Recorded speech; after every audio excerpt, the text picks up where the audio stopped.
Greetings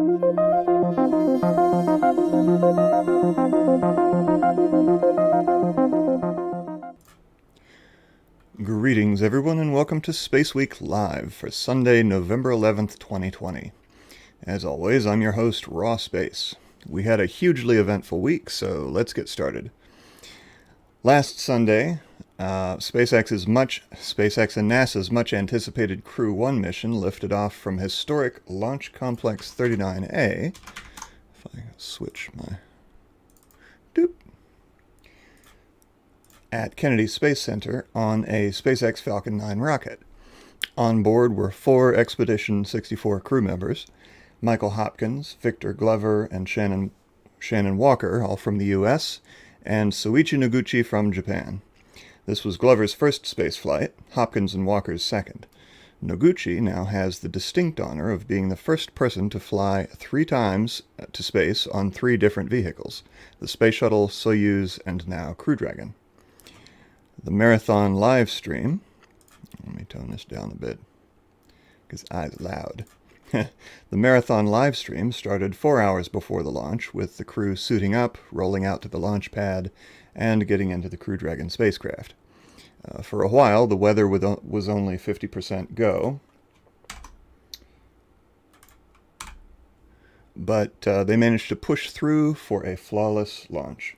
And here you see the 4 crew tilting back in their recliner seats in preparation for the launch. Let's go ahead and check out the launch.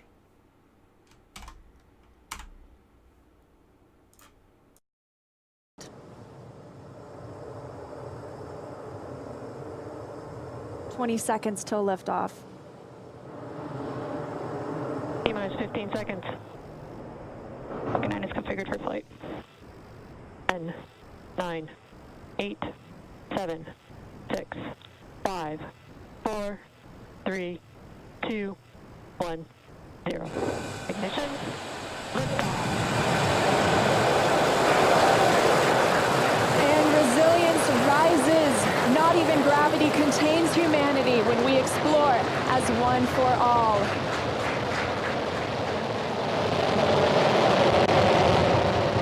M1E propulsion is nominal. That's the word we want to hear. Stage 1 propulsion is nominal.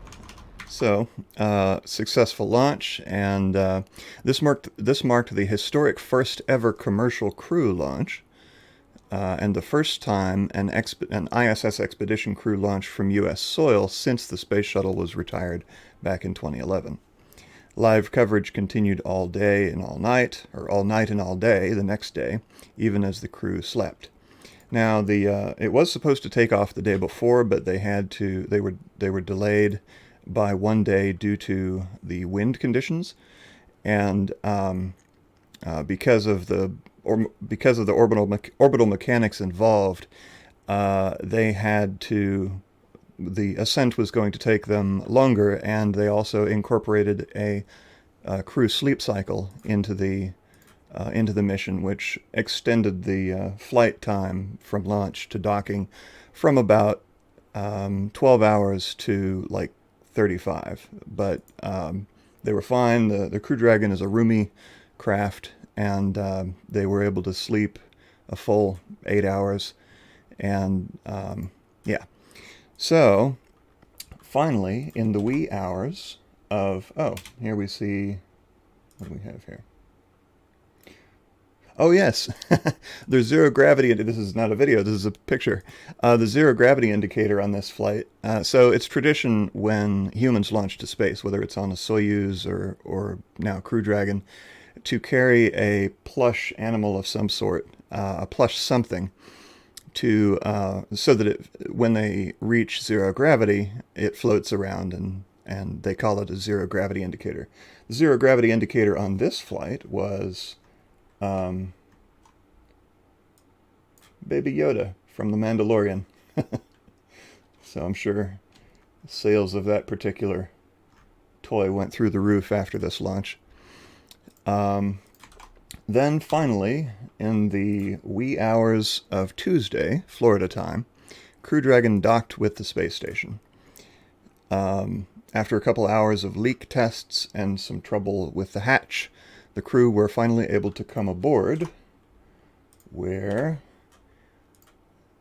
they joined crewmates Kate Rubins, Sergei Rizhikov, and Sergei Kudzverchkov, who had already been on the station for, I forget how long, a few weeks at least. Now, it's important to note that in 20 years of continuous human habitation on the ISS, this is the first time there have ever been 7 long-duration crew members aboard.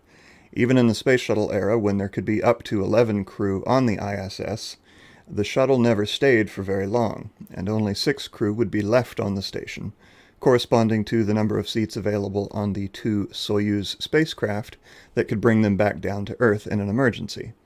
Now, Crew Dragon has 4 seats.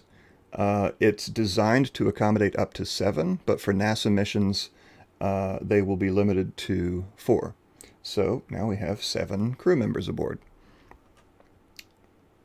Very cool.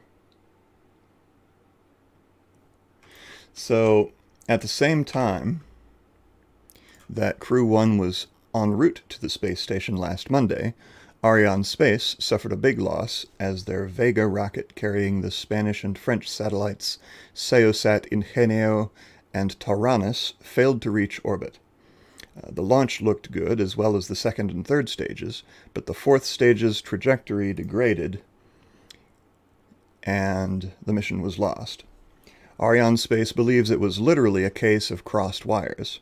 They think that a control cable in the Avum upper stage was either inserted or wired backwards, causing the thrusters to fire in the wrong direction and throwing off the trajectory. The 2 satellites cost a total of about $373 million. Hopefully they were insured. The Vega design started out strong, with a flawless record of 14 successes from 2012 through 2019. Well, into 2019. However, 2 of the last 3 Vega missions have failed. A disturbing development.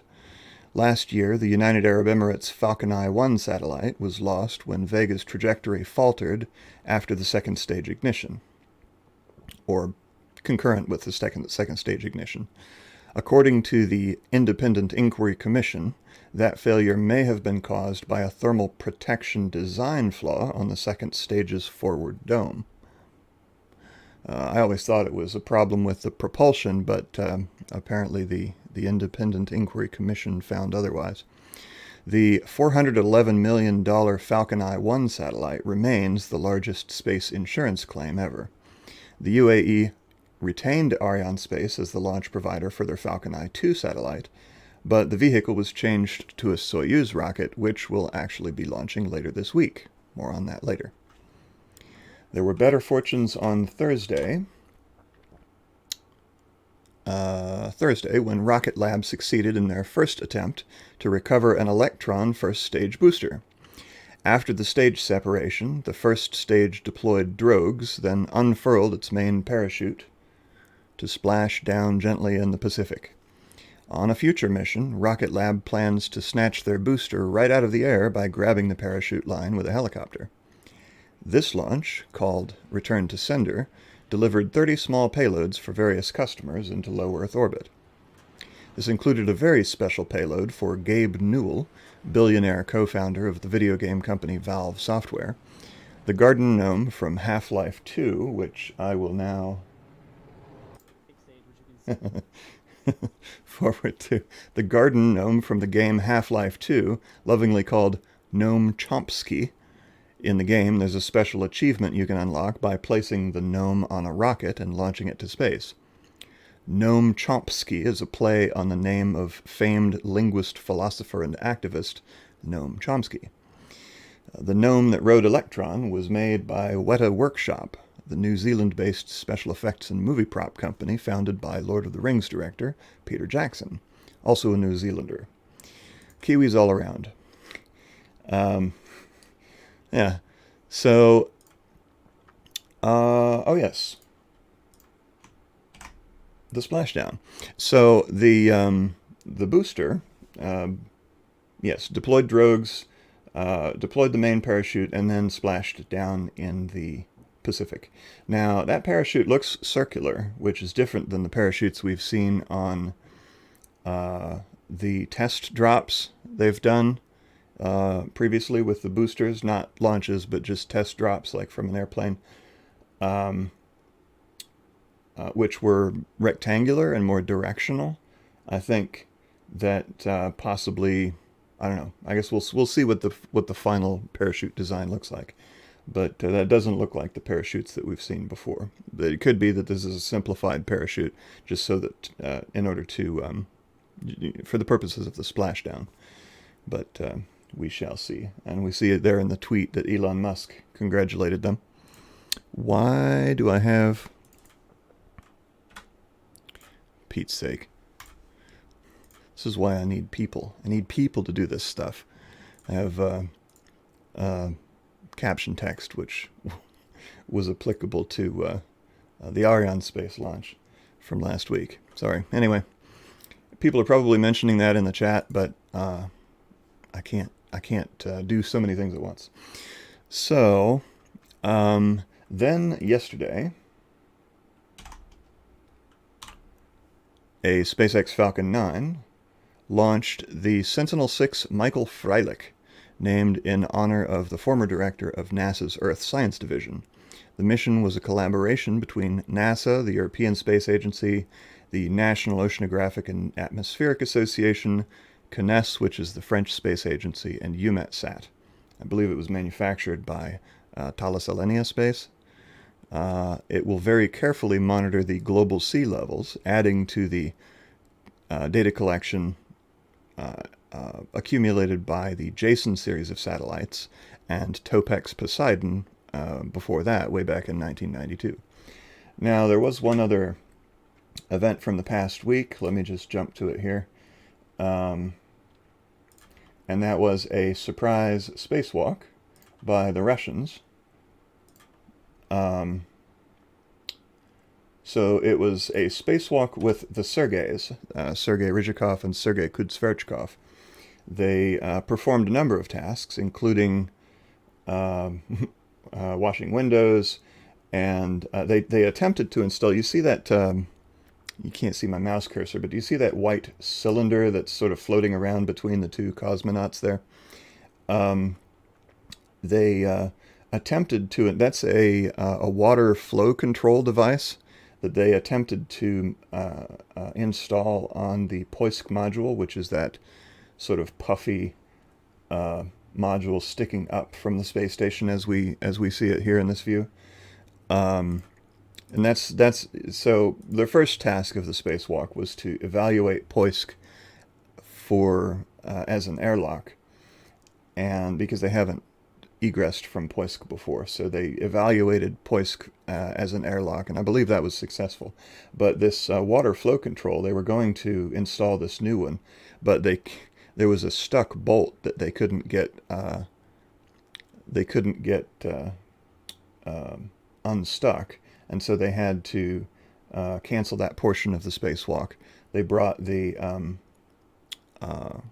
new flow control module back inside, and they'll have to try that again on a future spacewalk, maybe with a stronger wrench or maybe some chemical means by which to loosen up the bolt, but we shall see.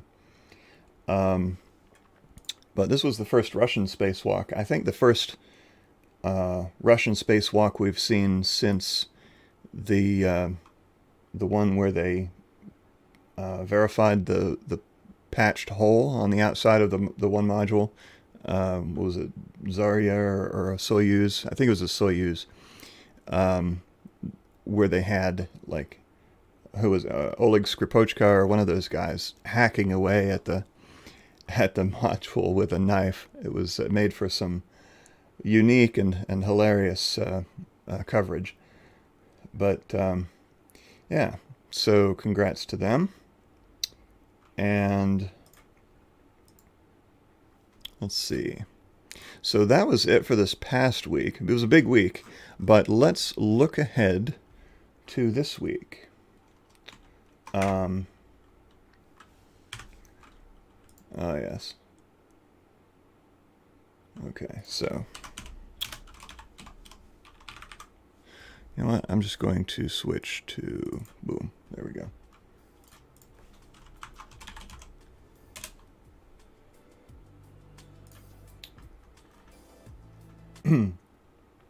All right.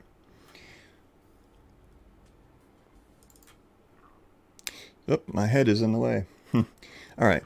So today, Sunday, November 22nd, at 9:56 p.m. Eastern, 2:56 a.m. GMT on the 23rd, Falcon 9 will launch Starlink 15, or also called Starlink V1.0 L15. I'm not sure what SpaceX's internal designation is, but for simplicity, let's just call it Starlink 15. This will be the 16th batch of Starlink satellites, bringing the total number launched to 895, with about 841 still orbiting. Most of the deorbited ones, the current total is 895, so this will bring the total to 955, with currently there are 841 still orbiting. Most of the deorbited ones were from the test launch in May 2019, which did not yet have an interlink capability, and they were done serving their purpose, and so they were either placed into much lower orbits or deorbited.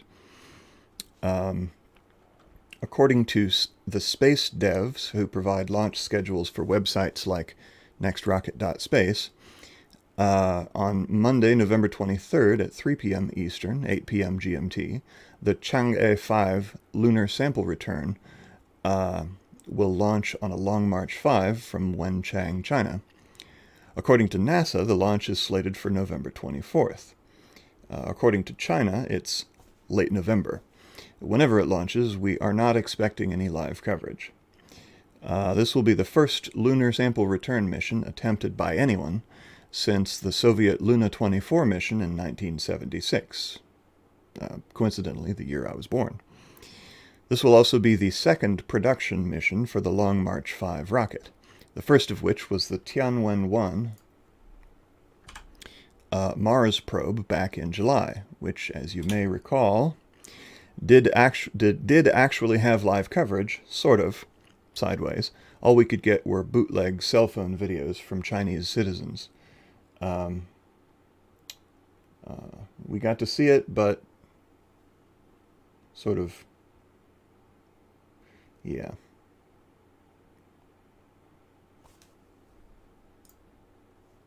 No audio, but looking good. Yeah, so that mission was that launch was a success, and Tianwen-1 continues on its way to Mars toward an arrival in February, along with the other two Mars missions, the UAE's HOPE mission and the United States' Mars 2020 Perseverance rover. Now, Chang'e 5 has, I believe, four main components. It's got an orbiter, it's got the descent module, the ascent module, and I forget the fourth.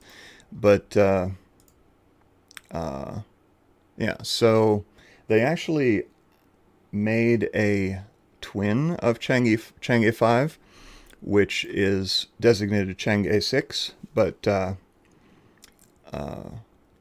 it was going to be used if Chang'e 5 failed. But upon Chang'e 5's success, they will use Chang'e 6 to land near the lunar South Pole in 2023. A note about the pronunciation, which I think has been a little inconsistent on my part, and I'm sorry for that. Most times you'll hear it called Chang'e or Chang'e, but that's not correct. According to the Chinese, their goddess of the moon is called Chang'e. So, Chang'e. Always good to pronounce things correctly for the sake of respect. Also on Monday at 9:12 p.m. Eastern, 2:12 a.m. GMT on Tuesday, a Soyuz 2.1B rocket with Fugate upper stage will launch from Plesetsk Cosmodrome in northern Russia. with 3 GONETS-M communication satellites plus a cluster of international ride shares. Ride sharing has become very commonplace in modern rocket launches. There won't be any live coverage of that one either. Usually we only get live coverage of the Russian launches that are in collaboration with NASA, such as Soyuz crew launches, of which there are not currently any on the schedule. All of the Americans and international non-Russian astronauts launching to the space station are currently scheduled to launch on Crew Dragon, and the Russian cosmonauts launching to the did I say space shuttle? If I did, I meant space station. All of the Russian cosmonauts launching to the space station on the schedule will be riding on Russian Soyuzes. So no Russians on the Crew Dragon for now. We'll see if Russia can make amends with Elon Musk and they can figure things out. But and then start paying us the big bucks, which they've been profiting from for the last 9 years since the space shuttle was mothballed. Also on then on Saturday, November 28th, at 12:22 a.m. Eastern, 5:22 a.m. GMT, an Angara AF-5 rocket with Breeze M upper stage will conduct a test launch, also from Plesetsk Cosmodrome. So Russian military launches, they are all done from Plesetsk, even though it's very far to the north, for security reasons, because Baikonur Cosmodrome, which was the Soviet Union's primary launch center, is of course located in what is now Kazakhstan, and so for security reasons, Russia prefers to launch military payloads from Russia. Also on Saturday, oh my, there wasn't quite time for me to make coffee before the stream because I was cramming, but some orange vanilla Coke Zero will do in a pinch. Also on Saturday at 8:33 p.m. Eastern, 1:33 a.m. GMT, on Sunday, an Arianespace Soyuz will launch Falcon Eye 2, the twin of the Falcon Eye 1 satellite that was lost last year.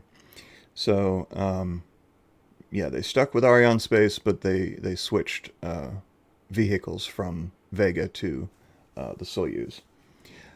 And then what I missed in this, there we go. So then on Sunday, in the wee hours of Sunday, at 2:15 a.m. Eastern, 7:15 a.m. GMT, a Japanese H-2A rocket will launch the optical data relay satellite, the ODRS. And is there one more? Let me just double check. I don't want to miss one. Angara A5.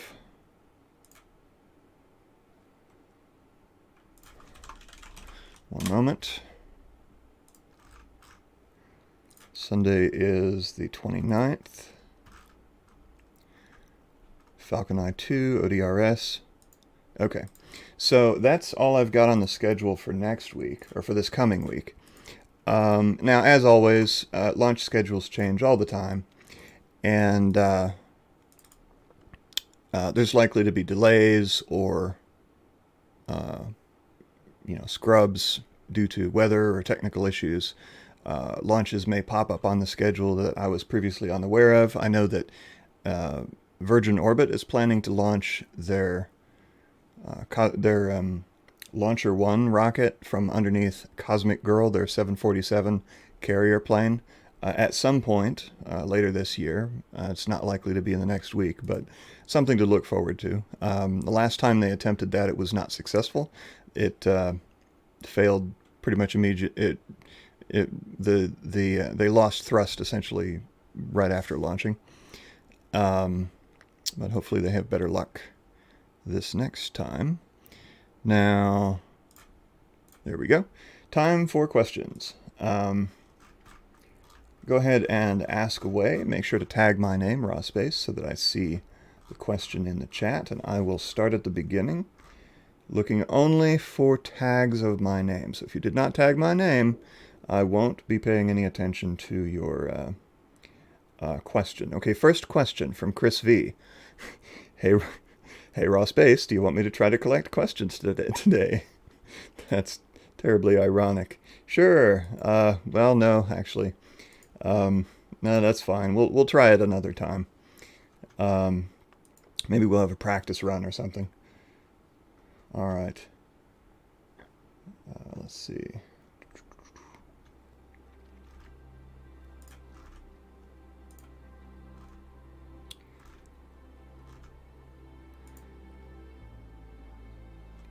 Mark Desire asks, and this is in reference to the presumably to Kate Rubens's long blonde hair flowing around in zero gravity. Why don't women in space wear their hair more practical?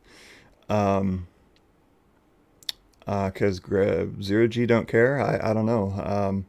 I don't think I've ever seen a bun in space. I'm not sure. You know, but if you ever. If I ever have an interview with a female astronaut, I will make sure to ask that question. And it'll probably be a female astronaut with very short hair, so it will be not applicable. Connection Space asks, won't there be another module to the ISS next year launched on a Proton rocket?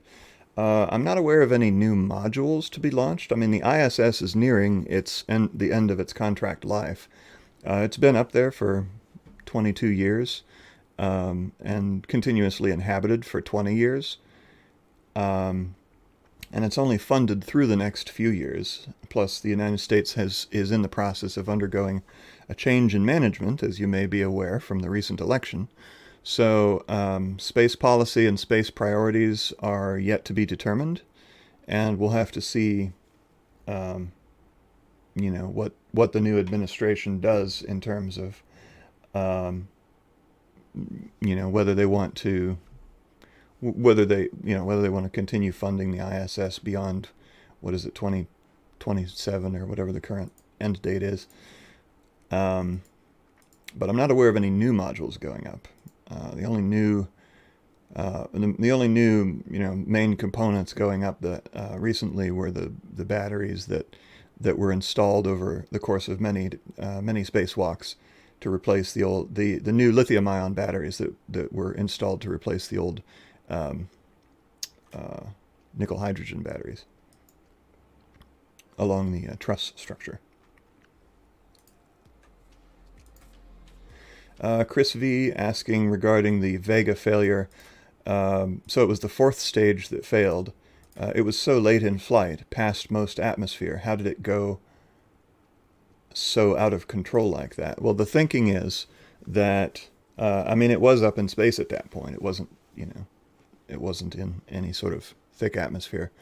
So the thinking is that the wiring of the fourth stage, the Avum upper stage, was inverted, and so when the signals were sent to the thrusters, they thrusted it in the wrong direction, from way, so instead of thrusting this way, they thrust that, and as a result it threw off the orbit in such a way that the orbit degraded and the mission was lost. Now, I don't specifically know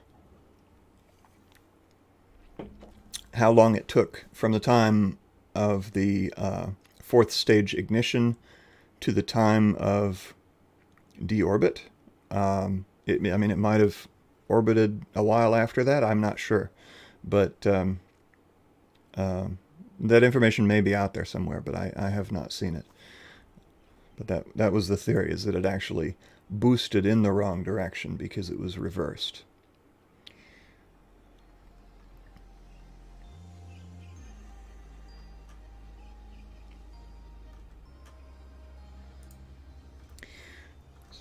Scanning the chat for more questions. Maria Kutujan asks, will another Space Week be held for the astronauts to finish doing the aborted job? Referring to the water flow control device.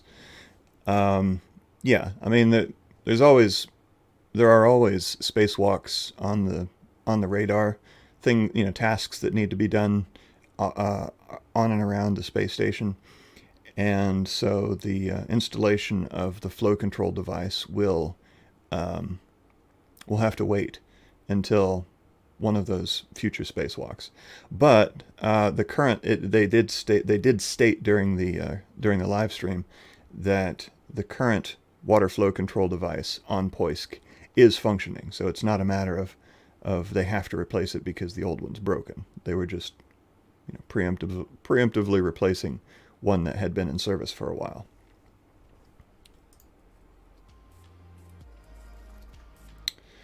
All right. Okay, not seeing any more questions. Now, there was something I neglected to mention earlier, and this is important, but not a launch, and that is poor, beleaguered Arecibo Radio Astronomy Observatory, commonly referred to as the Arecibo Observatory. The big 305-meter telescope set in the mountains of Puerto Rico has been falling apart for years. It's been, its maintenance has been difficult, especially amidst the nasty weather they get there. It's been hit by hurricanes and an earthquake in one case.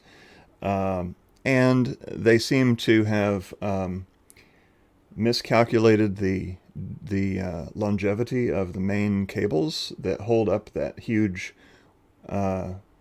many ton, what is it, like 200 tons structure dangling over the center of the thing. Because over the past few years, there was a cable collapse a while back, and then another cable collapse. One of the main cables snapped. So there is extensive damage to the facility. And at this point, and this is very sad, at this point, the National Science Foundation has decided that they are going to decommission Arecibo because they determined that they can't fix it safely. So the problem isn't that it can't physically be fixed. The problem is that they can't do it without risking the well-being of the workers, because unless they're dangling from a helicopter or something, any of those cables could go at any time. So Arecibo has been one of our foremost radar eyes into the sky, searching for potentially Earth intersecting asteroids and sending signals out off into space for possible receipt by little green men. Has been featured in movies such as GoldenEye and Contact, one of my favorite movies of all time, Contact.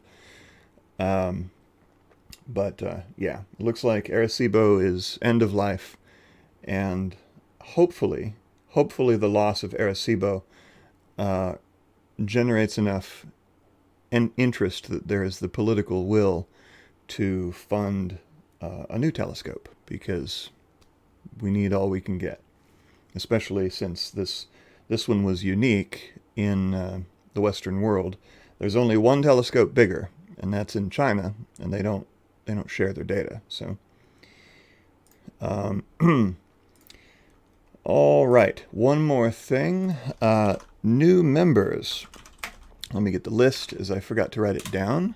Welcome to our new channel members. This week, we've got, let's see, Carlos Otero, new Rawthling. These are all Rawthlings, by the way. Carlos Otero, Joe Blow, and Robert Washburn. Thank you, and welcome to the crew. Members get cool perks like custom emojis and early access to edited videos and whatnot. If you're interested, check it out. If you're not familiar with memberships, it's just a monthly, small contribution to the channel as your way of saying thanks for the stuff that we do here.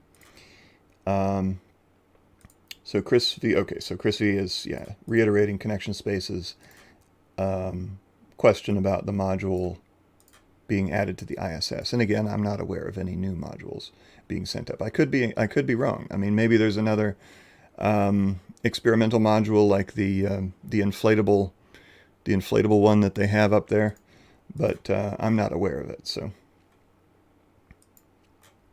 yeah. All right. So that will do it for this week. It was a big week, but good times. Thank you all so much for coming, and keep it raw, and I will see you in the next video.